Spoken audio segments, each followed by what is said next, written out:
what's up? Welcome back to a brand new video of this channel. Welcome. स्वागत है. My name is Vaibhav and you're watching my channel. ऐसा कोई specific नाम नहीं तो मैं भूल गया. Alright, so yes, you read the title right. I spent 25,000 rupees on this performance accessories called Powertronic ECU. Alright, so शुरुआत करते हैं कि पावरट्रॉनिक है क्या, मैं लगा क्यों रहा हूँ, इसकी जरूरत क्या पड़ी और इसकी छोटी सी स्टोरी कि कैसे ये अवेलेबल नहीं था और ये कैसे अवेलेबल हो गया. Alright, so सबसे पहले शुरुआत करते हैं कि पावरट्रॉनिक ECU है क्या. Alright, तो बेसिकली जो भी मॉडर्न बाइक्स इन दिनों आती हैं उसमें कंप्यूटर लगा होता है, जो उसमें सेंसर्स हर जगह पे बाइक पे लगे होते हैं और वो सेंसर सारे जाते हैं ECU में और ECU डिसाइड करता है कि कैसी चीज कौन सी क्या ऑपरेट होगी.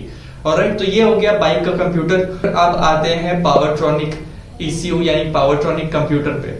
ऑलराइट, सो पावरट्रॉनिक कंप्यूटर क्या करता है. पावरट्रॉनिक कंप्यूटर जो है वो बाइक के थोड़े जितने भी सेंसर्स लगे हुए हैं जो कि परफॉर्मेंस से रिलेटेड हैं, जैसे कि fuel injector sensor, spark plug sensor, crankshaft position sensor, throttle position sensor, इन सब में कनेक्ट घुस जाता है और बेसिकली ये कंट्रोल क्या करता है, फ्यूलिंग और इग्निशन.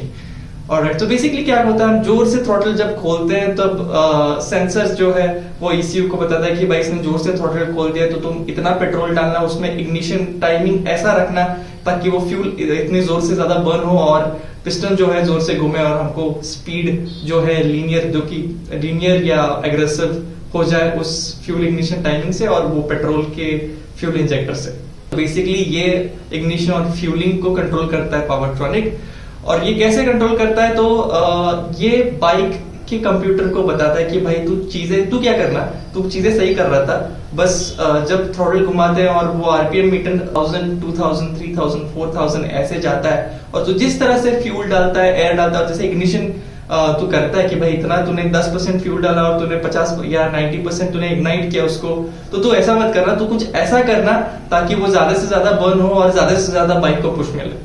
बस यही चीजें पावरट्रॉनिक का कंप्यूटर बाइक के कंप्यूटर को बताता है और अपने को परफॉर्मेंस ज्यादा से ज्यादा बाइक में मिलता है. ये सबसे ज्यादा सिंप्लीफाइड एक्सप्लेनेशन है पावरट्रॉनिक ECU का.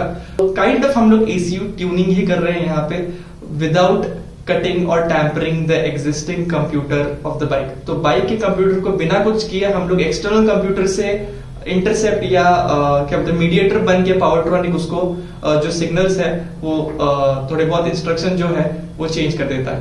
तो स्टॉक मैप्स यानी कि जो कंप्यूटर बाइक के साथ आया उसमें एक मैप लगा होता है कि जो उसको बताता है कि 1000, 2000, 3000, 5000 अप टिल 8 to 9000 RPM तक तुम फ्यूल और इग्निशन ऐसा कंट्रोल करो ताकि बाइक जो है जैसे अभी चल रही है वैसे लीनियर चले और थोड़ा बहुत उसका माइलेज जो है वो बना है. ओके, और यहाँ पे आता है पावरट्रॉनिक ECU. तो पावरट्रॉनिक ECU आपको दो मैप्स प्रोवाइड करता है, एक मैप 1 एक मैप 2.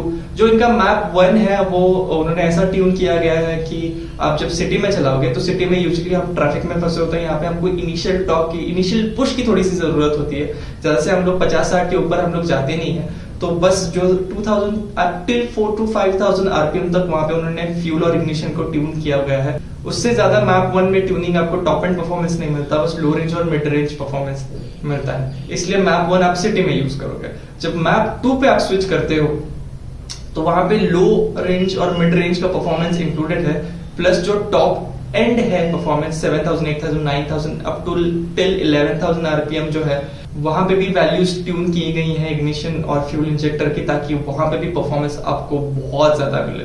जितने भी मैंने वीडियोस देखे उससे यही पता चलता है कि ऑलमोस्ट ड्यूक में तो शायद पता नहीं शायद 5 to 6 हॉर्स पावर्स और मेरे बाइक में स्पेशली 3 to 4 हॉर्स पावर्स का गेन देखा गया है.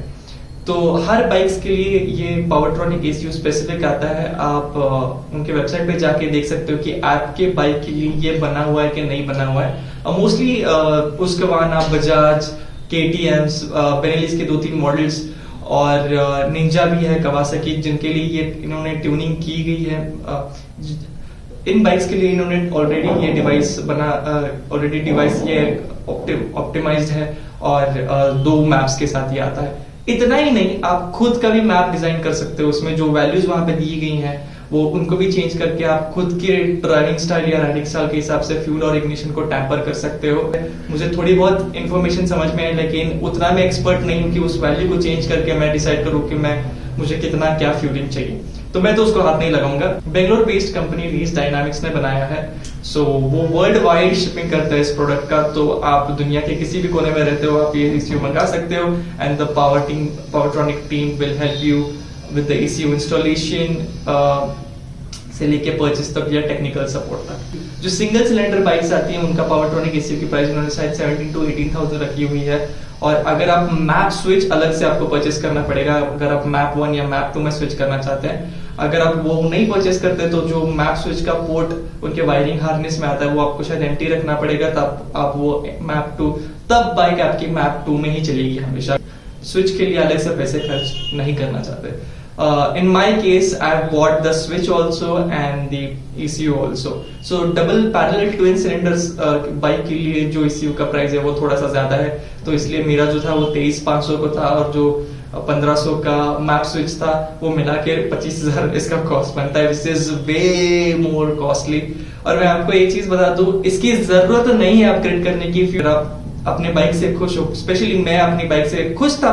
एडवेंचर बाइक है, उसका लीनियर परफॉर्मेंस है, तो मुझे बस इशू इतना ही था बाइक से कि मेरी बाइक स्पेशली जो है वो under powered, power to weight ratio उसका अच्छा नहीं है, वेट बहुत ज्यादा लेकिन पावर थोड़ी सी कम है, तो स्पेशली उस चीज के लिए मैंने ये ECU खरीदा है। अभी डेफिनेटली जब ये इंस्टॉल होगा हमको पावर आउटपुट्स देखने को मिलेंगे, और जो भी एक्सपीरियंस आता है मैं आपके साथ शेयर करूंगा। और एक छोटी सी स्टोरी मैं आपको सुनाना चाहता हूँ इसके बारे में। ये जो पर्टिकुलर प्रोडक्ट है ये मेरे बाइक के लिए अवेलेबल नहीं था, तो मैंने उनको ईमेल किया, मैंने उनको इंस्टाग्राम किया, मैंने उनके व्हाट्सएप किया, और व्हाट्सएप पे मैंने उनके साथ बहुत सारा चैट करने के बाद मुझे मालूम पड़ा कि मेरे से पहले शायद 2021 के एंड में ही कोई एक बंदे ने सेम बाइक जो मेरे पास है वो उनके मेन वर्कशॉप पे लेके गया था, जो कि बेंगलोर में है, और वहां पे उन्होंने वो बाइक डायनो पे चढ़ाई। डायनो रन क्या होता है कि बेसिकली रोलर होता है, तो रियल वर्ल्ड के राइडिंग कंडीशंस के साथ मैच करने के लिए वो रोलर पे चढ़ाते हैं। तो वो लोग क्या करते हैं, डायनो पे चढ़ा के बाइक जो भी फ्यूल इग्निशन के वैल्यू के साथ टैम्पर करके देखते हैं कि कौन सा सुटेबल है बाइक के लिए और कितना परफॉर्मेंस आ रहा है ये स्पेसिफिक वैल्यू जानने के बाद। तो वो पूरा स्टडी, वो वैल्यू चेंजेस, वो टेक्निकलिटीज वो उन्होंने ऑलरेडी वहां पे वो लोग एक एक्चुअल TRK 2021 502X के साथ वो लोग वहां पे कर चुके हैं, और जो उस बाइक के लिए उन्होंने मैप्स डिजाइन किए, मैप 1 और 2, वही मैप्स जो है वो उन्होंने इस डिवाइस में डाले हुए हैं। तो आप जब भी डिवाइस ऑर्डर करते हो वो प्री इक्विप्ड ही आता है 2 मैप्स के साथ। आपको जब जरूरत नहीं पड़ती आप पावरट्रॉनिक निकाल सकते हो, उनके साथ एक डमी कपलर आता है वो आप उसके साथ लगा सकते हो, और जो भी स्टॉक मैप जैसा था आपके बाइक का वो वैसा वापस आ जाएगा।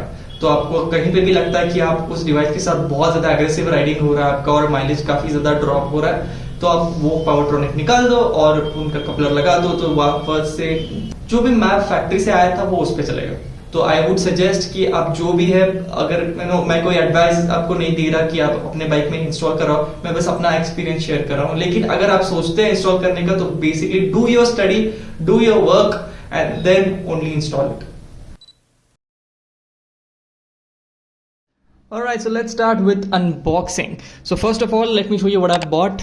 ये तो है मैप हैंडलबार मैप स्विच, जैसे मैंने बताया था। ये मैप को चेंज करेगा मैप 1 से मैप 2 में, 2 से मैप 1 में। ओके, इसको बाद में अनबॉक्सिंग करते हैं, पहले मेन मॉड्यूल को अनबॉक्सिंग करते हैं।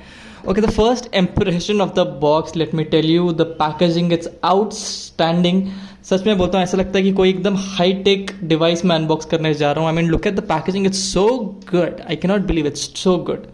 QR कोड्स हैं, इंस्टॉलेशन मैनुअल जैसे मैंने बताया था, इसको आप स्कैन करें, सारे इंस्टॉलेशन मैनुअल जो है वो डाउनलोड करें। कुछ बाइक्स जैसे KTMs के लिए तो photo by photo installation steps उन्होंने दिए गए हैं, तो आप वो भी जाके चेकआउट कर सकते हो। सबसे पहले काम मैं आपको सजेस्ट करूंगा कि जब भी आप ये डिवाइस लो तो ये वारंटी एक्टिवेशन कर लेना। मैंने पहले ही वारंटी एक्टिवेशन कर लिया है। इसको स्कैन करके बस अपनी डिटेल्स और डिवाइस का सीरियल नंबर डाल के और एक इनवॉइस का फोटो लेके वारंटी मेरी रजिस्टर हो चुकी है, तो ताकि कुछ भी प्रॉब्लम हो जाता है मुझे फ्री ऑफ कॉस्ट रिप्लेसमेंट पूरे के पूरे डिवाइस की मिल जाएगी। Remove the cover and look at this beautiful box right here, so pretty. Right, so यहाँ पे रखते हैं और ओके यहाँ पे मैंने पहले मैं इसका अनबॉक्सिंग कर चुका हूँ, यहाँ पे मैंने इन्वॉइस रखा था, ये ऐसे इन्वॉइस यहाँ पे नहीं आता usually, you know shipping box या शिपिंग पैकेजिंग में वो बाहर चिपका के देते हैं, तो इसको साइड में रखते हैं। और यहाँ performance through innovation, and this is the main device that we are talking about, this is the main ECU। तो यहाँ पे देख सकते हो ऊपर रेस डायनामिक्स कंपनी का लोगो, पावरट्रॉनिक का लोगो, यहाँ पे शायद ये पता नहीं कितने पिन एग्जैक्टली मैं भूल गया, 24 आई एम अज्यूमिंग का कनेक्टर है, जो ये कनेक्टर लगेगा जब सारा, मैं आपको बताता हूँ, ये कनेक्टर बाइक के साथ लगेगा। ओके तो यहाँ पे ये काम कर रहा है कि नहीं कर रहा है, इसका सब indication, indicators and USB port. तो आप बेसिकली क्या करोगे, इसको निकालोगे और ये USB पोर्ट को कनेक्ट करोगे अपने लैपटॉप के साथ, या तो USB type B to type A cable है ये, और आप अपने लैपटॉप के साथ कनेक्ट करके आप जो भी है ट्यूनिंग कर सकते हो। ऑलराइट, सबसे फिलहाल तो इसको बंद कर देते हैं। ओके और इसको साइड में रख देते हैं। इसको अगर मैं खोलूं तो यहाँ पे अपने को देखने को मिलता है एक USB type B to type A cable, ये रहा type B to A and the coupler. Okay तो पहले तो अनबॉक्सिंग करते हैं, फिर चीज़ों के बारे में बात करेंगे। तो इसको रख देते हैं साइड में, और let's open this one and look at this, oh my goodness, read all the documentation before processing, very important step. Alright so हम क्या करते हैं, इसको निकाल देते हैं एंड लुक एट दिस वायरों का गुच्छा, बाप रे बाप, मेरे को तो कुछ समझ में नहीं आ रहा है इसमें से, इसलिए प्रोफेशनल से इंस्टॉल कर पाऊंगा। ओके तो ये रहा वायरिंग हार्नेस। तो इसमें से जो ये चीज़ है, ये चीज़ है जो यहाँ पे लगेगी, और ये बाकी की सारी जो चीज़ें हैं वो आपके बाइक के सेंसर्स में लगेगी। ओके तो फिलहाल इसको साइड में रख देते हैं।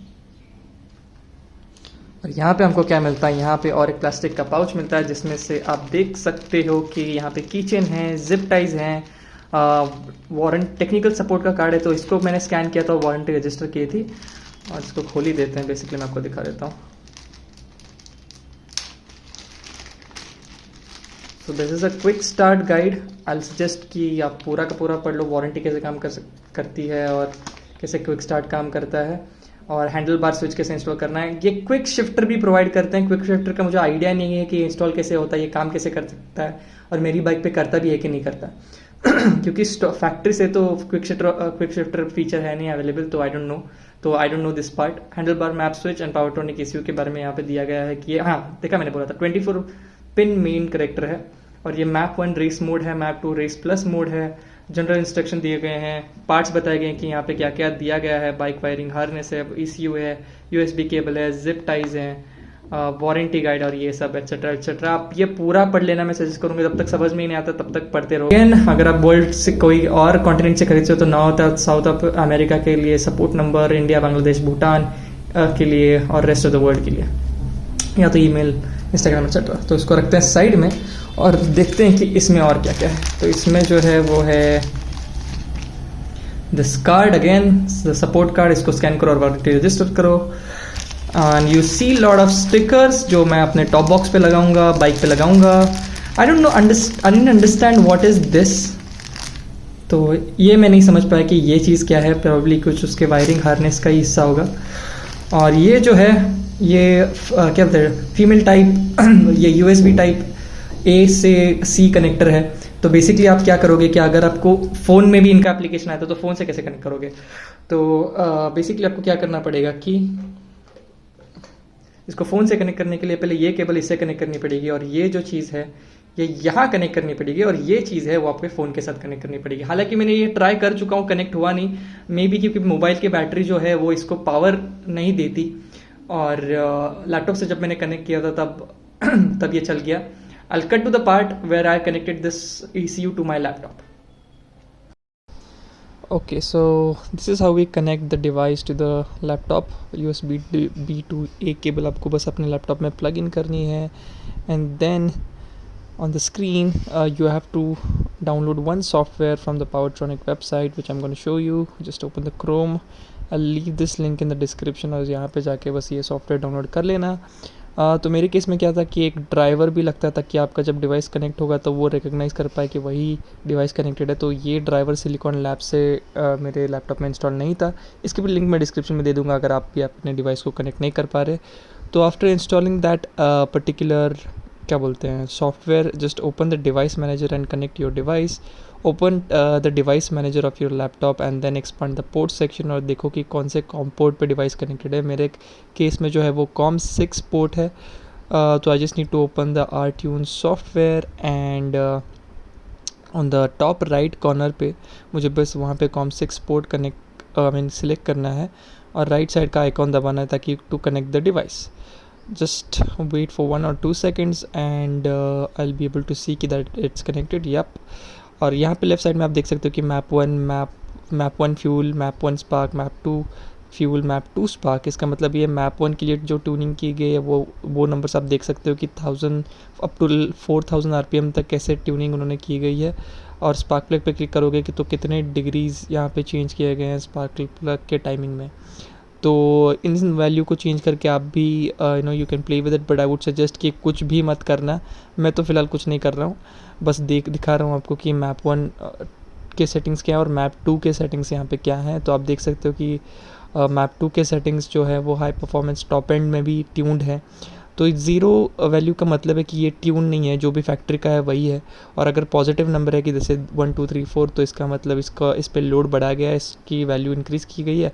माइनस में है इसका मतलब इसकी वैल्यू कम कर दी गई है, इसका लोड कम कर दिया गया है उस पर्टिकुलर फ्यूल इंजेक्टर पे या स्पार्क प्लग पे। Okay, so just observe this things, check and go through all the other options. Like यहाँ पे अगर मैं कंट्रोल सेटिंग्स में जाता हूँ तो यहाँ पे मुझे फाइनल कैलिब्रेशन, थ्रॉटल कैलिब्रेशन करना पड़ेगा। यहाँ पे लोड फ्रॉम TPS सेलेक्ट करके जब वो इंस्टॉलेशन करूँगा तो उस टाइम पे I need to calibrate the throttle. Alright, so again you can go through the various options and check कि यहाँ पे क्या क्या कैसे कैसे सेटिंग्स किए गए हैं। ये रहा RPM मीटर और you can check the version of the Powertronic. तो ये V4 वर्जन है जो मेरा डिवाइस है और ये सॉफ्टवेयर का भी V4 वर्जन है। तो पुराना सॉफ्टवेयर थोड़ा सा अलग दिखता था और पुराना डिवाइस भी अलग दिखता था। और या that's pretty much it. To disconnect it, you click on the same icon and अगर आप कुछ चेंजेस करते हो तो आपको बर्न आइकॉन पे क्लिक करना पड़ता है। अगर आपने चेंजेस नहीं किए तो सिंपली डिस्कनेक्ट करके निकल जाओ। Okay, so let's talk about these things which is this coupler and the wiring harness. Okay, तो बेसिकली अगर मैं थोड़ा सा यहाँ पे आपको झलक दिखाऊं तो SPK1 देखने को मिलता है। SPK1 is basically spark plug 1, क्योंकि पैरेलल ट्विन सिलेंडर इंजन है तो spark plug 1 fuel injector 1, spark plug 2 fuel injector 2, ऐसा सेंसर इसमें होने वाले हैं अगर मैं गलत नहीं हूँ तो। ये है थ्रॉटल पोजिशनिंग सेंसर का हार्नेस केबल। ये जो है ये जो जाएगा, ये चीज़ जो है वो बैटरी से कनेक्ट होगा हमारे नेगेटिव टर्मिनल से। ये चीज़ पता नहीं कहाँ पे जाती है, तो उन्होंने यहाँ पे ऑलरेडी लिखा हुआ है कि कौन सी चीज़ कहाँ जाने वाली है। तो अगर आप बाइक के एक्सपर्ट हो तो आप खुद भी इंस्टॉलेशन कर सकते हो, लेकिन याद रखें इसके बाद आपको एक थ्रॉटल कैलिब्रेशन भी करना पड़ता है। उसका वीडियो मैं शायद डिस्क्रिप्शन में दे दूंगा या जब इंस्टॉल होगा मेरे बाइक में तब मैं आपको बता दूंगा। ओके, तो ये हो गया जब वायरिंग हार्नेस पूरा आपके बाइक के साथ कनेक्ट हो जाएगा तो एट द एंड आपको क्या करना है कि आप देख सकते हो कि मेरे बाइक स्पेसिफिक स्टिकर यहाँ पे लगा हुआ है। तो अगर आपकी कोई KTM वाली बाइक है तो KTM का स्टिकर यहाँ पे लगा होगा। मैं तो सजेस्ट करूंगा कि आपकी बाइक के लिए बना हुआ हो तो ही बाइक के अकॉर्डिंग ही वो डिवाइस परचेस करना, वरना बहुत ज्यादा प्रॉब्लम हो सकती है। तो ये रहा जब सारा, तो इंस्टॉलेशन पार्ट में बेसिकली क्या होता है कि ये सारी चीजें जब बाइक में लग जाएंगी तो ये चीज़ जो है 24 पिन कनेक्टर ये कपलर से आप लगा दोगे और इग्निशन ऑन करोगे। सबसे पहले तो इग्निशन ऑफ करके ये सब लगाना है और फिर इग्निशन ऑन करोगे और गाड़ी चालू करोगे तो आपको मालूम पड़ेगा कि सारी चीज़ें जो हमने लगाई हैं गाड़ी में वो प्रॉपरली फिट हुई है कि नहीं हुई है। तो इन दिस कंडीशन आप देख सकते हो INJ पावर क्या है, ये full fuel injector power sensor है और SPK पावर मतलब स्पार्क प्लग सेंसर, CKP मतलब crank shaft positioning sensor, TPS मतलब थ्रॉटल पोजिशनिंग सेंसर। अभी कुछ बाइक में ये CKP और TPS सेंसर्स नहीं होता, कुछ ऐसा लिखा था मैनुअल में, कुछ अलग सिस्टम है उसके लिए। तो मेरे बाइक में तो है, बाकी का बाइक का मुझे पता नहीं, तो आप अपने बाइक के हिसाब से देख लेना या contact to their technical support. और ये फ्यूल इंजेक्टर 1 2 3 4, अगर मेरी 4 सिलेंडर बाइक होती तो चारों सिलेंडर में फ्यूल इंजेक्टर के 4 सेंसर से ये कनेक्ट हो जाता और जब मैं गाड़ी चालू करता तो ये चारों के चारों ब्लिंक करते। क्योंकि मेरी गाड़ी में 2 सिलेंडर हैं इसलिए 2 फ्यूल इंजेक्टर्स और 2 स्पार्क प्लग्स के लाइट्स जो हैं वो जलने चाहिए। तो ये सब 1 2 3 4 5 6 7 8 लाइट्स जब जलेंगे ये कनेक्ट करने के बाद तब हमारा इंस्टॉलेशन जो है वो सक्सेसफुल रहा है। ऑलराइट, ओके, तो ये हो गया कपलर, ये हो गया वायरिंग हार्नेस और ये रहा आपका ECU and that's pretty much for the Powertronic device wiring harness and its things itself. अब अनबॉक्सिंग करते हैं हम लोग मैप स्विच की। तो सिंपल है, इसमें कुछ ज़्यादा तामझाम नहीं है। अगर मैं इसको निकालूं तो फर्स्ट ऑफ ऑल गाइज मैं आपको बता दूं कि इसका जो quality of harness wiring harness है it's unspeakable, I mean it's outstanding quality. तो मुझे तो गलती से भी नहीं लगता कि जब तक फिजिकली आके उसको कोई काटे ना, इसको कुछ नहीं होने वाला। तो one horizontal line means map 1, double horizontal line means map 2, simple as that. और ये जो है ये कनेक्ट होगा उसी वायरिंग हार्नेस के किसी एक सॉकेट में जहाँ पे मैप स्विच लगा हुआ है, और ये जाएगा आपके हैंडल बार पे। Alright, so that's pretty much it for unboxing. Alright, so that's pretty much it for the explanation and unboxing part. इसका part 2 जो है वो सीधा installation पार्ट होगा, जो जहाँ से मैं इंस्टॉलेशन करा रहा हूँ वो पुणे का एक परफॉर्मेंस गैराज। जब मैं वहां पे होऊंगा मैं उनका नंबर और एक्सपीरियंस जो इंस्टॉलेशन का है वो मैं आपके साथ शेयर कर दूंगा, और जो भी पावर आउटपुट या जो भी परफॉर्मेंस गेन्स है वो भी सेकंड वीडियो में आपको देखने को मिलेंगे। इस वीडियो में बस ये एक्सप्लेनर था कि क्या है और कैसे काम करता है, और इसका अनबॉक्सिंग जो बॉक्स में क्या क्या आता है, etcetera etcetera. So if you watch this video till here, thank you very much for watching. Make sure to subscribe to the channel for such videos. Stay tuned for the part 2. I'll see you in the next one. Bye bye.